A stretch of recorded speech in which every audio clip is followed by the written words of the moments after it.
ট্রাম্পের পারমাণবিক আলটিমেটামকে পদদলিত করে কিভাবে তেহরান লড়ছে বিশ্বমঞ্চে, মার্কিন প্রেসিডেন্ট ডোনাল্ড ট্রাম্প সম্প্রতি ইরানের সর্বোচ্চ নেতা আলী খামেনির কাছে একটি বিস্ফোরক চিঠি পাঠিয়েছেন। চিঠিতে তিনি ইরানের সাথে নতুন পারমাণবিক চুক্তিতে পৌঁছানোর জন্য মাত্র 2 মাসের সময়সীমা দিয়েছেন। কিন্তু ইরান যদি এই প্রস্তাব প্রত্যাখ্যান করে তাহলে মার্কিন বা ইসরায়েলি সামরিক হামলা অনিবার্য।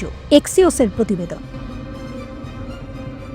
মার্কিন প্রেসিডেন্ট ডোনাল্ড ট্রাম্পের পারমাণবিক আলটিমেটাম যেন এক বিশাল ক্ষেপণাস্ত্র উড়ে এসে পড়েছে ইরানের মাটিতে। 2 মাসের চূড়ান্ত সময়সীমা, হুমকি ধামকি, সামরিক হামলার ইঙ্গিত। কিন্তু ইরান কি ভয় পেয়েছে? বিরোধীদের চোখে ইরান এখন ডেভিড, যারা গলিয়াত। মার্কিনের মুখোমুখি দাঁড়িয়ে অটল। বিশ্বের সবচেয়ে শক্তিশালী দেশের প্রেসিডেন্টের চিঠিকে প্রতারণা বলে উড়িয়ে দিয়েছেন সর্বোচ্চ নেতা খামেনি। অথচ এই চিঠির আড়ালে তেহরান দাবানলের মতো ছড়িয়ে দিচ্ছে কূটনৈতিক চাল। জাতিসংঘের দরজা খোলা রেখেছে আলোচনার, কিন্তু শর্ত তাদেরই।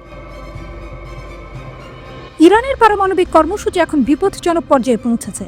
আন্তর্জাতিক আণবিক শক্তি সংস্থার মতে ইরানের হাতে এখন 60% সমৃদ্ধ ইউরেনিয়ামের মজুদ রয়েছে, যা 6টি পারমাণবিক বোমা তৈরির জন্য যথেষ্ট। ট্রাম্পের চিঠি ইরানের কাছে একটি শান্তিপূর্ণ পথেয় প্রস্তাব, কিন্তু এর পেছনে লুকিয়ে আছে যুদ্ধের হুমকি। ইরান পাহাড়ের মতো অটল, যেন বলছে আমরা বন্দুকের নলের সামনে মাথা নোয়াবো না। ট্রাম্পের চিঠি শান্তি নাকি যুদ্ধের ডাক? ট্রাম্পের চিঠিটি দ্বিমুখী বার্তা বহন করে। একদিকে তিনি ইরানের সাথে উন্মুক্ত আলোচনা চেয়েছেন, অন্যদিকে সতর্ক করেছেন যে ইরান যদি তার পারমাণবিক কর্মসূচি চালিয়ে যায় তাহলে ভয়াবহ পরিণতি ভোগ করতে হবে। চিঠিতে তিনি 2 মাসের সময়সীমা উল্লেখ করেছেন, কিন্তু এটি চিঠি পৌঁছানোর তারিখ থেকে নাকি আলোচনা শুরুর তারিখ থেকে গণনা হবে তা স্পষ্ট নয়। ইরানের প্রতিক্রিয়া, আলোচনা নাকি প্রত্যাখ্যান? ইরানের সর্বোচ্চ নেতা আলী খামেনি ট্রাম্পের চিঠিকে প্রতারণা বলে অভিহিত করেছেন। তিনি বলেছেন, মার্কিন যুক্তরাষ্ট্রের সাথে আলোচনায় তিনি আস্থা রাখেন না। তবে জাতিসংঘে ইরানি মিশন একটি বিবৃতিতে বলেছে, যদি আলোচনার উদ্দেশ্য ইরানের পারমাণবিক কর্মসূচির সামরিকীকরণ নিয়ে উদ্বেগ দূর করা হয় তবে তা বিবেচনা করা যেতে পারে। কিন্তু তারা স্পষ্ট করে দিয়েছে, যদি আলোচনার লক্ষ্য ইরানের শান্তিপূর্ণ পারমাণবিক কর্মসূচি ধ্বংস করা হয় তাহলে তা কখনোই হবে না। ট্রাম্পের কৌশল, মিত্রদের সমর্থন নিশ্চিত করা। চিঠি পাঠানোর আগে হোয়াইট হাউস ইসরায়েল, সৌদি আরব এবং সংযুক্ত আরব আমিরাতের মতো মার্কিন মিত্রদের বিষয়বস্তু সম্পর্কে অবহিত করেছে। ট্রাম্প চান ইরানের বিরুদ্ধে আন্তর্জাতিক সমর্থন জোরালো করতে। হুথি ইস্যু, ইরানের ওপর চাপ বাড়ছে। ট্রাম্প ইয়েমেনের হুথি বিদ্রোহীদের বিরুদ্ধেও কঠোর অবস্থান নিয়েছেন। তিনি বলেছেন, ইরান যদি হুথিদের সমর্থন না বন্ধ করেন তাহলে ভয়াবহ পরিণতি ভোগ করতে হবে। ইরান দাবি করেছে তারা হুথিদের নিয়ন্ত্রণ করে না, কিন্তু ট্রাম্পের দাবি ইরান এখনও হুথিদের জন্য প্রচুর সামরিক সরবরাহ পাঠাচ্ছে। মার্কিন জাতীয় নিরাপত্তা উপদেষ্টার হুঁশিয়ারি, মাইক ওয়াল্টস বলেছেন, ইরানকে তার পারমাণবিক কর্মসূচির সমস্ত উপাদান ত্যাগ করতে হবে, যার মধ্যে রয়েছে ক্ষেপণাস্ত্র, অস্ত্রায়ন এবং ইউরেনিয়াম সমৃদ্ধকরণ। তিনি সতর্ক করেছেন, ইরানকে একটি উপায় দেওয়া হয়েছে, যদি তারা তা না নেয় তাহলে ভয়াবহ পরিণতি অপেক্ষা করছে। কি হতে পারে আগামী দিনে?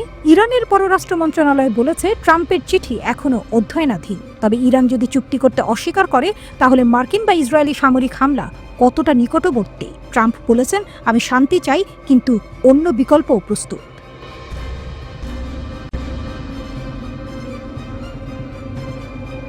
ইসরায়েলের দিকে সরাসরি ব্যালিস্টিক ক্ষেপণাস্ত্র ছুড়ল ইয়েমেনের হুথি বিদ্রোহীরা। ইরান সমর্থিত এই গোষ্ঠী এবার ইসরায়েলকে সরাসরি আঘাত করতে প্রস্তুত। নেভাতিম বিমান ঘাঁটিতে হামলা, ইসরায়েল ও আমেরিকার জন্য বড় হুমকি। কেন এই হামলা? ইসরায়েল কি সত্যি ক্ষতিগ্রস্ত? ইয়েমেন থেকে ইসরায়েলের দিকে ছোড়া হয় ব্যালিস্টিক ক্ষেপণাস্ত্র। টার্গেট ছিল নেভাতিম বিমান ঘাঁটি। ইসরায়েল দাবি করছে তারা এটি ধ্বংস করেছে, কিন্তু হুথিরা বলছে হামলা সফল হয়েছে। হুথিদের সামরিক মুখপাত্র ইয়াহিয়া সারি দাবি করেছেন, তারা নেগেভ মরুভূমিতে অবস্থিত নেভাতিম বিমান ঘাঁটিতে প্যালেস্টাইন 2 ক্ষেপণাস্ত্র দিয়ে আক্রমণ চালিয়েছে। ইয়াহিয়া সারি বলেন, গাজায় ইসরায়েলের বিমান হামলা বন্ধ না হলে আমরা আমাদের লক্ষ্যবস্তু আরও বাড়াবো। ইয়েমেনের নেতৃত্ব, জনগণ এবং সেনাবাহিনী গাজায় ফিলিস্তিনিদের বিরুদ্ধে গণহত্যা চুপচাপ দেখবে না। নেভাতিম কেন টার্গেট? নেভাতিম হলো সেই ঘাঁটি যেখান থেকে ইসরায়েল গাজায় ভয়ঙ্কর বিমান হামলা চালায়। হুথিরা এবার ইসরায়েলকেই সেই অস্ত্রের স্বাদ দিতে চাচ্ছে। ইসরায়েলের প্রতিরক্ষা ব্যবস্থা কি ব্যর্থ? ইসরায়েলের দাবি তারা সৌদি আকাশেই ক্ষেপণাস্ত্র ধ্বংস করেছে। কিন্তু প্রশ্ন হচ্ছে, হুথিরা কি এতটাই শক্তিশালী হয়ে উঠেছে যে তারা ইসরায়েলের মূল ভূখণ্ড টার্গেট করতে পারে? দক্ষিণ ইসরায়েলের বীরশেবা ও ডিমোনায় সাইরেন বাজতে থাকে, আতঙ্কে মানুষ ঘর ছেড়ে পালায়। আগামী দিনে কি ইসরায়েলের রাজধানী তেল আবিব টার্গেট থাকবে? ইসরায়েলি প্রতিরক্ষা বাহিনী দাবি করেছে সৌদি আরবের আকাশে তাদের অত্যাধুনিক অ্যারো প্রতিরক্ষা ব্যবস্থা দিয়ে ক্ষেপণাস্ত্রটি ভূপাতিত করা হয়েছে। কিন্তু এর মধ্যেই দক্ষিণ ইসরায়েলের শহরগুলোতে সাইরেন বেজে উঠেছে, হাজার হাজার মানুষ আশ্রয়ের জন্য ছুটেছে। ইসরায়েল মঙ্গলবার ভোরে গাজায় আকস্মিক বিমান হামলা চালায়, 400 এর বেশি ফিলিস্তিনি নিহত। এর প্রতিশোধ নিতেই হুথিদের এই ভয়ঙ্কর হামলা। হুথিদের সরাসরি হুঁশিয়ারি, ইসরায়েল যদি গাজায় হামলা বন্ধ না করে তাহলে যুদ্ধ ছড়িয়ে পড়বে পুরো অঞ্চলে। এখন শুধু ইসরায়েলই নয়, মার্কিন যুদ্ধজাহাজকেও টার্গেট করছে। মার্কিন রণতরী ইউএসএস হ্যারি ট্রুম্যান গত 72 ঘন্টায় 4 বার হামলার শিকার হয়েছে। হুথিরা বলেছে এই যুদ্ধ থামবে না।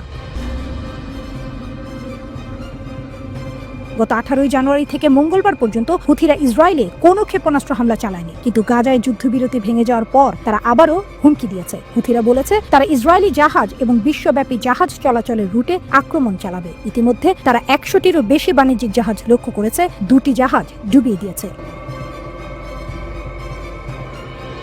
যুক্তরাষ্ট্র কি এবার যুদ্ধে নামবে? হুথিদের শক্তি বাড়ছে, ইরান, রাশিয়া ও চীনের সমর্থন রয়েছে। বিশ্বজুড়ে সামরিক বিশেষজ্ঞরা বলছেন এটি মধ্যপ্রাচ্যে আরেকটি বড় যুদ্ধের সূচনা হতে পারে। হুথিদের হুঁশিয়ারি এবং ইসরায়েলের হামলা মধ্যপ্রাচ্যের পরিস্থিতিকে আরও উত্তপ্ত করে তুলেছে। গাজায় ফিলিস্তিনিদের দুর্ভোগ বেড়েই চলেছে। বিশ্বজুড়ে নজর এখন এই অঞ্চলের দিকে। আগামী কয়েক ঘন্টা বা কয়েকদিনেই কি ঘটবে তা নিয়ে তৈরি হয়েছে উদ্বেগ।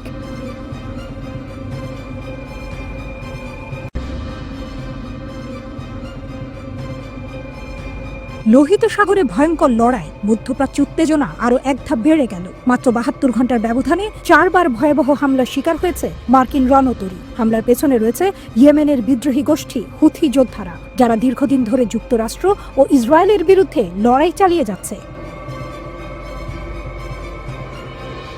হুথিদের সামরিক বাহিনী সরাসরি ঘোষণা দেয়, আমেরিকা এখন আমাদের টার্গেট। তারা লোহিত সাগরে অবস্থানরত মার্কিন রণতরী ইউএসএস হ্যারি ট্রুম্যান এবং অন্যান্য যুদ্ধজাহাজ লক্ষ্য করে একের পর এক ক্ষেপণাস্ত্র ও ড্রোন হামলা চালিয়েছে। হুথিদের সামরিক মুখপাত্র ইয়াহিয়া সারি এক ভিডিও বার্তায় বলেন, আমরা ইয়েমেনে মার্কিন আগ্রাসন প্রতিহত করেছি। এই হামলা সফলভাবে আমাদের লক্ষ্য অর্জন করেছে। মার্কিন জাহাজগুলো আর নিরাপদ নয়। তিনি আরও হুঁশিয়ারি দিয়ে বলেছেন, যদি ইসরায়েল গাজায় আগ্রাসন বন্ধ না করে তাহলে লোহিত সাগরই হবে পরবর্তী রণক্ষেত্র। কেন মার্কিন রণতরী হুথিদের টার্গেট? ইসরায়েলের সমর্থনে যুক্তরাষ্ট্র যখন ইয়েমেনের হুথিদের বিরুদ্ধে সামরিক অভিযান চালাচ্ছে, তখনই পাল্টা আঘাত হানছে হুথিরা বরাবরই নিজেদের ফিলিস্তিনের মুক্তি সংগ্রামের অংশ বলে দাবি করে আসছে। তাদের মতে যতদিন ফিলিস্তিনের জনগণ অবরুদ্ধ থাকবে ততদিন হুথিদের যুদ্ধ চলবে। হুথিদের পক্ষ থেকে আরও বলা হয়েছে, আমাদের ক্ষেপণাস্ত্র ও ড্রোনগুলো সফলভাবে মার্কিন যুদ্ধজাহাজগুলোকে আঘাত করেছে। আমেরিকা ও ইসরায়েল যদি আগ্রাসন চালিয়ে যায় তাহলে আমাদের হামলাও চলবে।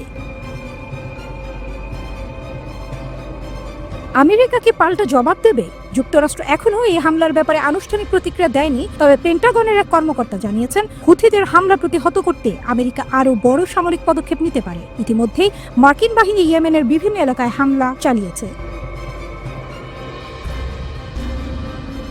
মার্কিন প্রতিরক্ষা দফতরের দাবি, তারা হামলার আগেই বেশ কিছু ক্ষেপণাস্ত্র প্রতিহত করেছে। তবে লোহিত সাগরে এই অব্যাহত হামলা মার্কিন নৌবাহিনীর জন্য বড় ধরনের সংকেত দিচ্ছে। বিশ্বজুড়ে উত্তেজনা, নতুন যুদ্ধের আশঙ্কা। মধ্যপ্রাচ্যের নতুন যুদ্ধের আশঙ্কা বাড়ছে। হুথিরা বলছে তারা মার্কিন শক্তিকে ভয় পায় না। যুক্তরাষ্ট্র বলছে তারা নিরাপত্তা রক্ষায় আরও কঠোর হবে। ইসরায়েল এখনো গাজায় হামলা চালিয়ে যাচ্ছে। বিশ্লেষকদের মতে যদি এই হামলা আরও বাড়তে থাকে তাহলে মার্কিন নৌবাহিনী ও হুথিদের মধ্যে সরাসরি যুদ্ধ শুরু হতে পারে। হুথিদের শক্তি কতটা ভয়ঙ্কর? হুথিরা শুধু ছোট একটি বিদ্রোহী গোষ্ঠী নয়, তারা এখন ভয়ঙ্কর এক সামরিক শক্তিতে পরিণত হয়েছে। ক্রুজ মিসাইল, যুক্তরাষ্ট্র ও ইসরায়েলের টার্গেটে হামলা চালানোর সক্ষমতা, সুইসাইড ড্রোন, রাডার এড়িয়ে প্রতিপক্ষের জাহাজ ধ্বংস করতে সক্ষম, ব্যালিস্টিক ক্ষেপণাস্ত্র, দূরপাল্লার হামলায় পারদর্শী। বিশ্বজুড়ে সামরিক বিশেষজ্ঞরা বলছেন হুথিরা এখন মধ্যপ্রাচ্যে একটি অপ্রতিরোধ্য সামরিক শক্তি হয়ে উঠেছে। ইসরায়েল আমেরিকার জন্য বড় চ্যালেঞ্জ। হুথিদের এই হামলার ফলে ইসরায়েল ও আমেরিকার পরিকল্পনায় বড় বাধা আসতে পারে, কারণ ইসরায়েল যুদ্ধবিরতি লঙ্ঘন করে গাজায় নতুন করে হামলা চালিয়েছে। এরই প্রতিক্রিয়ায় হুথিরা ইসরায়েলের দিকে ক্ষেপণাস্ত্র ছুঁড়েছে। যুক্তরাষ্ট্র হুথিদের থামাতে সামরিক পদক্ষেপ নিচ্ছে, কিন্তু সফল হচ্ছে না। বিশ্লেষকদের মতে যদি এই সংঘাত আরও বাড়তে থাকে তাহলে লোহিত সাগর ও মধ্যপ্রাচ্যে নতুন এক যুদ্ধের সূচনা হতে পারে। বিশ্ববাসীর চোখ এখন লোহিত সাগরে।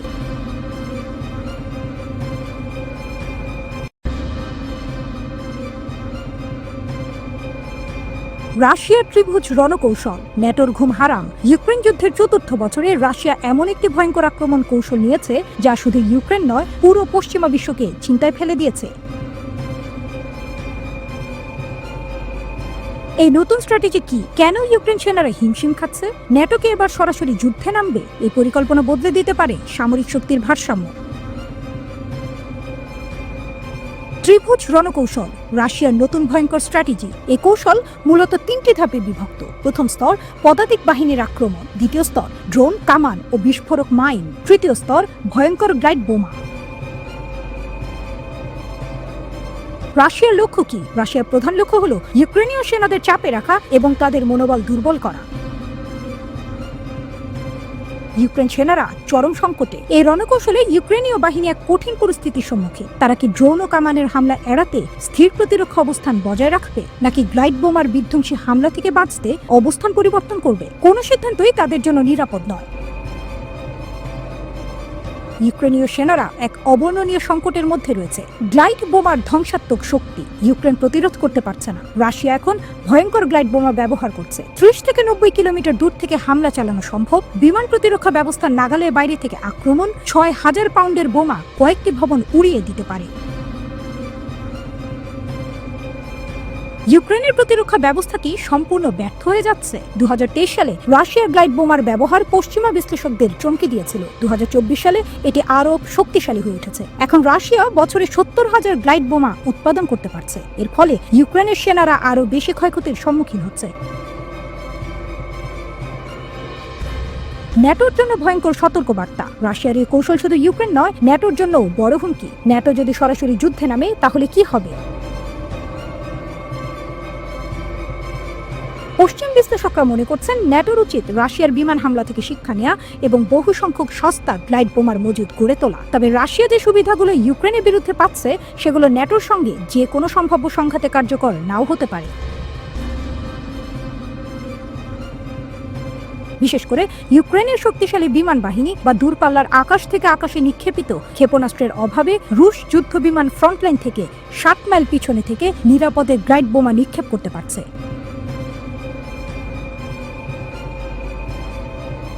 কিন্তু ন্যাটোর বিমান বাহিনী অনেক বেশি শক্তিশালী, আকাশ যুদ্ধে দক্ষ এবং প্রতিপক্ষের বিমান প্রতিরক্ষা ব্যবস্থা দমন ও সৈন্য এবং সরবরাহ ব্যবস্থা ধ্বংস করতে সক্ষম। ইউক্রেনের সামনে সবচেয়ে কঠিন প্রশ্ন, তারা কি পশ্চিমাদের কাছে আরো উন্নত অস্ত্র চাইবে?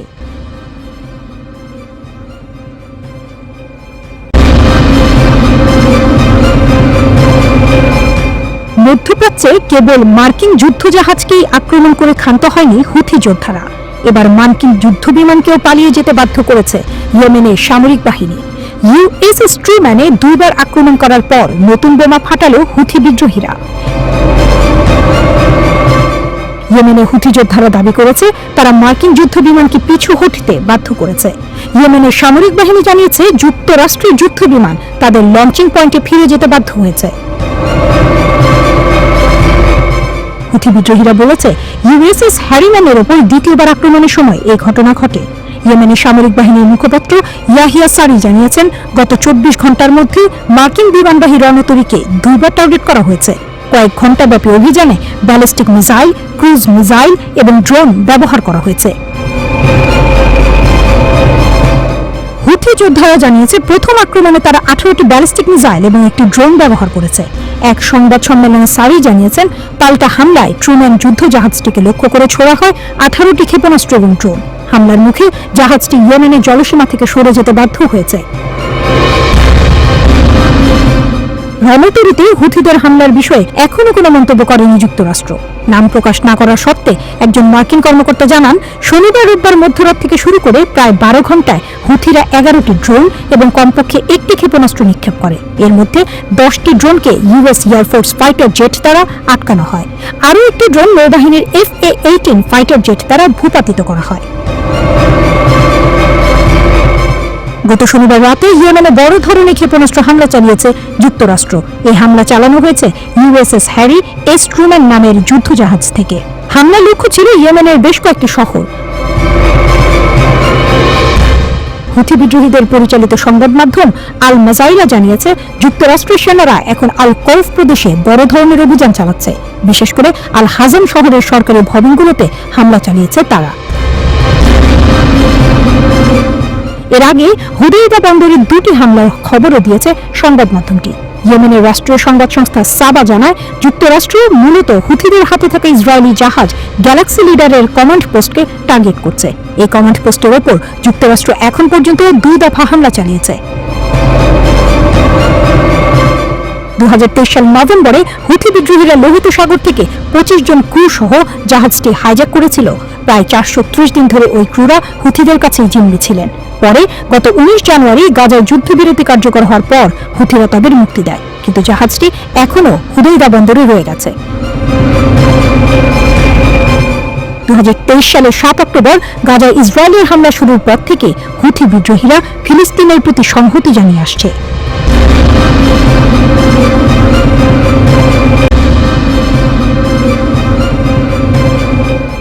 আগামী সপ্তাহে বাংলাদেশের অন্তর্বর্তীকালীন সরকারের প্রধান উপদেষ্টা ও নোবেলজয়ী অর্থনীতিবিদ ডক্টর মোহাম্মদ ইউনূস চীন সফরে যাচ্ছেন।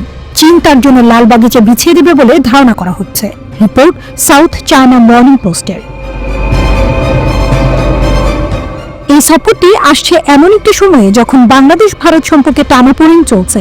ভারতের সঙ্গে সীমান্ত উত্তেজনা, সংখ্যালঘু ইস্যু এবং মার্কিন গোয়েন্দা পরিচালকের বিতর্কিত মন্তব্য সব মিলিয়ে ঢাকা দিল্লি সম্পর্ক এখন ঠান্ডা যুদ্ধের পর্যায়ে। এই প্রেক্ষাপটে ডক্টর ইউনূসের চীন সফর নিয়ে তৈরি হয়েছে ব্যাপক কৌতূহল।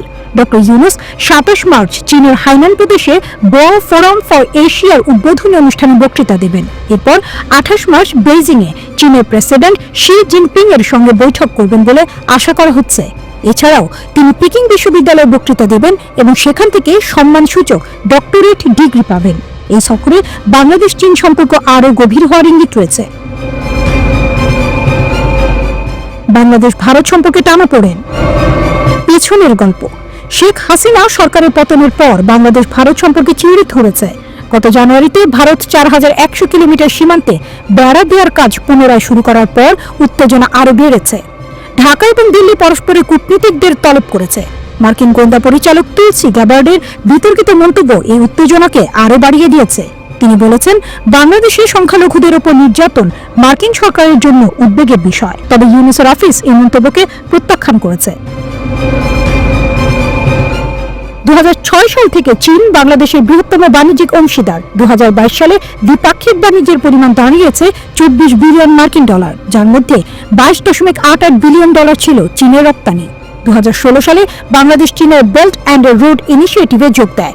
এরপর থেকে চীনের বিনিয়োগ বাংলাদেশে ব্যাপকভাবে বেড়েছে। পদ্মা সেতু রেল লিঙ্ক, কর্ণফুলী টানেলের মতো মেগা প্রকল্পে চীনের অংশগ্রহণ রয়েছে। এখন ঢাকা চীনের কাছ থেকে মংলা বন্দরের সম্প্রসারণের জন্য ঋণ চাইছে। বাংলাদেশে চীনের বিনিয়োগ 5 বিলিয়ন ডলার ছাড়িয়েছে, কিন্তু গত বছর রাজনৈতিক অস্থিরতা চীনের বিনিয়োগ নিয়ে উদ্বেগ তৈরি করেছে। বিশেষজ্ঞরা বলছেন, ইউনূসের এই সফরের একটি বড় লক্ষ্য হল চীনকে আশ্বস্ত করা যে বাংলাদেশে তাদের অর্থনৈতিক স্বার্থ নিরাপদ। তিস্তা নদী ব্যবস্থাপনা নিয়ে বাংলাদেশ ভারত চীনের মধ্যে দীর্ঘদিন ধরে আলোচনা চলছে। 2016 সালে বাংলাদেশ তিস্তা নদী পুনরুদ্ধার প্রকল্পের জন্য চীনের কাছ থেকে ঋণ চেয়েছিলেন, কিন্তু ভারত এই প্রকল্পে আপত্তি জানায়। ভারত বলেছে তারা নিজেরাই এই প্রকল্প বাস্তবায়ন করবে। এই ইস্যুটি বাংলাদেশ ভারত চীনের মধ্যে ভূ রাজনৈতিক প্রতিদ্বন্দ্বিতার একটি বড় উদাহরণ। বিশেষজ্ঞরা বলছেন, ইউনূসের সফরে তিস্তা নদী প্রকল্প নিয়ে আলোচনা হতে পারে। চীনের কৌশলগত উদ্দেশ্য। বাংলাদেশের প্রভাব বিস্তার। বাংলাদেশে চীনের বিনিয়োগ শুধু অর্থনৈতিক নয়, কৌশলগত। চীন বাংলাদেশের মাধ্যমে দক্ষিণ এশিয়ায় তার প্রভাব বিস্তার করতে চায়। বিশেষ করে ভারতের সঙ্গে প্রতিযোগিতায় বাংলাদেশ একটি গুরুত্বপূর্ণ স্থান দখল করে আছে। চীনের রাষ্ট্রদূত ইয়াও ওয়েন গত অক্টোবরে বাংলাদেশের ছাত্র আন্দোলনের প্রতিনিধিদের সঙ্গে দেখা করেছেন। এছাড়াও তিনি ইউনূস এবং অন্যান্য রাজনৈতিক নেতাদের সঙ্গেও বৈঠক করেছেন। ডক্টর ইউনূসের চীন সফর শুধু একটি কূটনৈতিক সফর নয়, এটি বাংলাদেশ চীন ভারতের ভূ রাজনৈতিক খেলার একটি গুরুত্বপূর্ণ অধ্যায়। এই সফরে অর্থনৈতিক সহযোগিতা, কৌশলগত সম্পর্ক এবং আঞ্চলিক নিরাপত্তা নিয়ে আলোচনা হবে। বিশেষ করে তিস্তা নদী প্রকল্প এবং চীনের বিনিয়োগ নিয়ে যে আলোচনা হবে তা বাংলাদেশের ভবিষ্যৎ নির্ধারণে বড় ভূমিকা রাখতে পারে।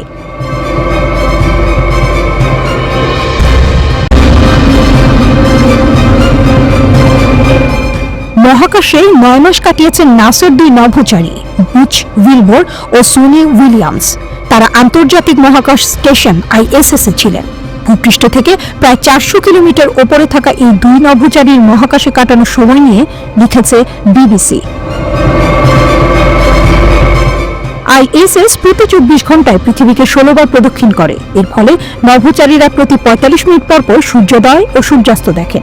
এই 2 নভোচারী মহাকাশে ব্যস্ত সময় কাটিয়েছেন। তারা গবেষণা, রক্ষণাবেক্ষণ ও পরীক্ষা নিরীক্ষার কাজ করেছেন। এছাড়াও তারা স্পেস ওয়ার্ক করেছেন। জানুয়ারিতে সুনি তার সহকর্মী নিক হেগের সঙ্গে জরুরি মেরামতের কাজ করেছেন। বুচও স্টেশনের বাইরে গিয়ে কাজ করেছেন। তাদের কাজের মধ্যে ছিল স্টেশনে ঘূর্ণন নিয়ন্ত্রণকারী সরঞ্জাম মেরামত, এক্স-রে টেলিস্কোপ লাইট ফিল্টার যুক্ত করা এবং প্রতিফলক ডিভাইস প্রতিস্থাপন। মহাকাশে থাকার অভিজ্ঞতা সম্পর্কে তারা বলেছেন, আমরা অপ্রত্যাশিত পরিস্থিতির জন্য প্রস্তুত ছিলাম। প্রতি 45 মিনিট পর পর সূর্যোদয় ও সূর্যাস্ত দেখা তাদের জন্য অনন্য অভিজ্ঞতা ছিল। সুনি বলেন, এমন দৃশ্য আমাদের ভাবনার দিগন্ত খুলে দেয়। পৃথিবী আমাদের একমাত্র গ্রহ, এর যত্ন নেওয়া উচিত।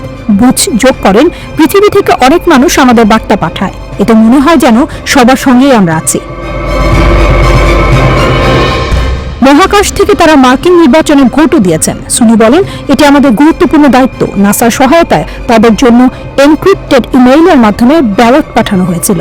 তারা ভোট দিয়ে স্যাটেলাইটের মাধ্যমে তা পাঠিয়েছেন। বুচ প্রতিদিন সকাল 4:30 মিনিটে এবং সুনি সকাল 6:30 মিনিটে দিন শুরু করতেন। শূন্য মাধ্যাকর্ষণের প্রভাব মোকাবেলায় তারা প্রতিদিন 2 ঘন্টা ব্যায়াম করেছেন। বুচ বলেন, এখানে জয়েন্টে কোনো ব্যথা হয় না, যা বেশ ভালো।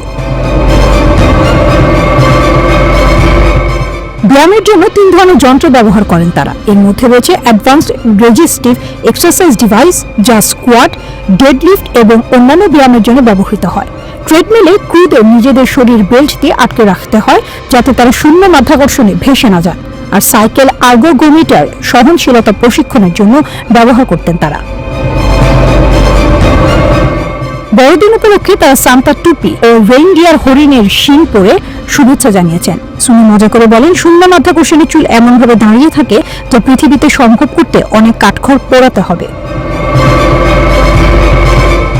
ISS এ তাদের শেষ দায়িত্ব ছিল নতুন ক্রুকে স্বাগত জানানো। 16 মার্চ নতুন ক্রু বহনকারী SpaceX ক্যাপসুল ISS এ পৌঁছায়।